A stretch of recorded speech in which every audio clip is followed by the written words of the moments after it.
किसी भी मनुष्य के अंदर हजारों ऊर्जा के प्रवाह होते हैं, जिनमें 3 प्रमुख हैं। रीढ़ की हड्डी में बाईं ओर चलने वाले ऊर्जा प्रवाह को ईड़ा नाड़ी या चंद्र नाड़ी कहा गया है।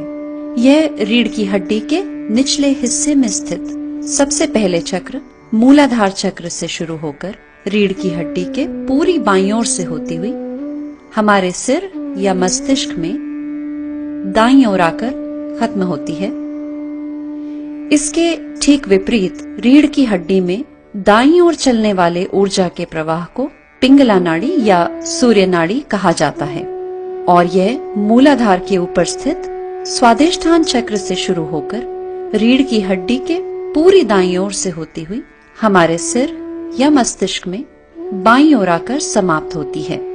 इन नाड़ियों की अलग अलग प्रकृति होती है, जिसका मानव के व्यवहार पर गहरा प्रभाव होता है। ईड़ा नाड़ी हमें स्मृतियां, इच्छाएं, भावनाएं प्रदान करती है और यह हमारे भूतकाल से जुड़ी होती है।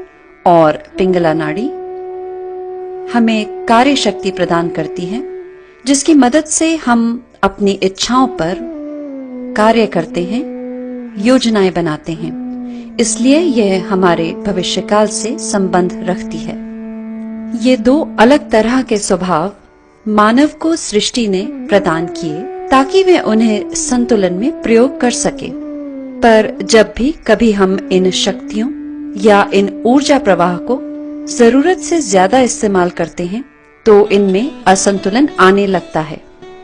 ईड़ा नाड़ी के असंतुलन से ग्रस्त व्यक्ति जल्दी उदास, हताश, निराश होने लगता है। ऐसे व्यक्तियों के इस स्वभाव से शरीर में जोड़ों के दर्द जैसी समस्याएं उत्पन्न हो सकती हैं। इसके विपरीत पिंगला नाड़ी प्रधान व्यक्ति का स्वभाव सूर्य की तरफ ज्यादा होता है और इनमें गुस्सा, तेजी जैसी समस्याएं ज्यादा पाई जाती हैं। इसके चलते शरीर में उच्च रक्तचाप जैसी समस्याएं उत्पन्न हो सकती हैं।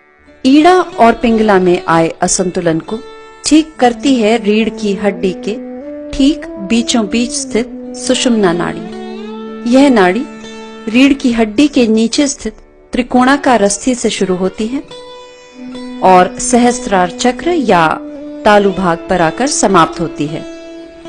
त्रिकोणाकार अस्थि में स्थित कुंडलिनी जब सुषुम्ना नाड़ी से उठती हुई सहस्त्रार तक आती है तो हमें ईड़ा और पिंगला से आने वाले असंतुलन से राहत महसूस होती है, जिससे ध्यान करने में सहायता होती है। तो अब हम श्री माताजी निर्मला देवी द्वारा बताई हुई प्रक्रिया से ईड़ा नाड़ी और पिंगला नाड़ी को संतुलन में लाने का प्रयास करेंगे। सबसे पहले ईड़ा नाड़ी के संतुलन के लिए बाएं हाथ को गोद में हथेली ऊपर की ओर रखते हुए आराम से रखेंगे और दाएं हाथ को धरती पर रखेंगे। दायां हाथ हथेली की तरफ से धरती को पूरा छूते हुए इस स्थिति में बैठेंगे और यहाँ श्री माता जी से प्रार्थना करेंगे। श्री माता जी, कृपया करके मेरे अंदर बाईं ओर से आने वाले असंतुलन को धरती तत्व में विलीन कर दीजिए। और अब कुछ देर इसी स्थिति में बैठेंगे जिससे कि धरती तत्व अपना कार्य कर सके।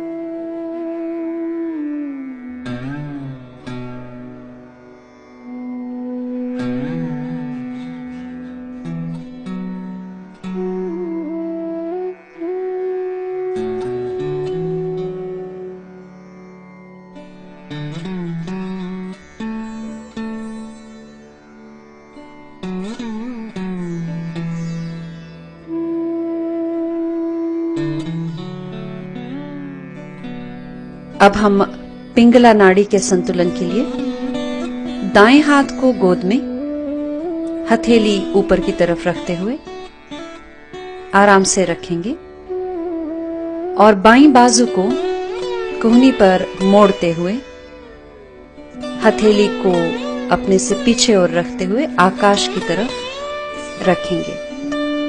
यहाँ श्री माता जी से प्रार्थना करेंगे, श्री माता जी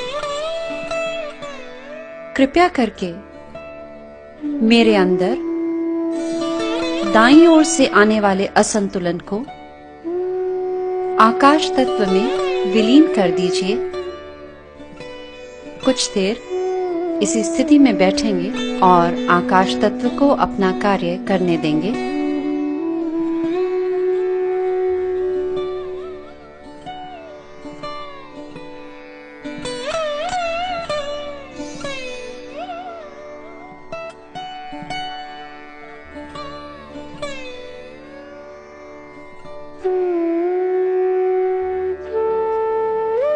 अब अपने दोनों हाथ चित्र के अनुसार खोलकर बैठ जाएं और श्री माता जी से प्रार्थना करें, श्री माता जी कृपया मुझे ध्यान की अवस्था में ले चलें, कृपया मुझे मेरा योग प्रदान करें।